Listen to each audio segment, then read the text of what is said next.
Tender, net ব্যবসায়ী, বীজ ব্যবসায়ী, জুট ব্যবসায়ী, এরা কারা? এরা নব্য স্বৈরাচার।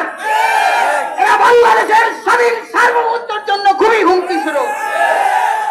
আমি আমার থিওরিতে মনে করি নির্বাচন 41 সালে হওয়া দরকার।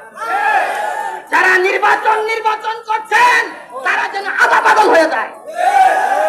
যারা নির্বাচনের নামে দেশের সকল অর্থনীতিকে লুটে খাচ্ছে তাদেরকে আপনারা চিহ্নিত করুন।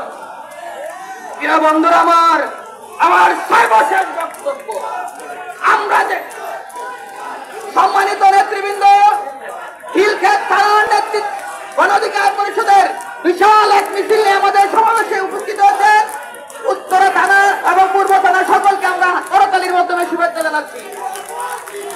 তো সম্মানিত সাথী ভাই বন্ধুরা, আমাদের বক্তব্য স্পষ্ট। আমরা 52-এর উত্তরসূরি, আমরা 62-এর উত্তরসূরি, আমরা 69-এর উত্তরসূরি, আমরা 71-এর উত্তরসূরি। সম্মানিত নেতৃবৃন্দ, আজকের অনুষ্ঠানের সম্মানিত প্রধান অতিথি জনাব নুরুল হক নূর আমাদের স্টেজে উপস্থিত হয়েছেন। সম্মানিত নেতৃবৃন্দ, তো আমি আর বক্তব্য দেব না, আমাদের নেতৃবৃন্দ বিন্দু উপস্থিত হয়েছেন, তারা বক্তব্য দিবেন। সকলকে ধন্যবাদ জানিয়ে সকলের সুস্বাস্থ্য এবং সুন্দর জীবন কামনা করে আমি শেষ করছি। ধন্যবাদ। বিজয়ের পথে যাত্রা শুরু, জীবন অথবা মৃত্যু। আসসালামু আলাইকুম।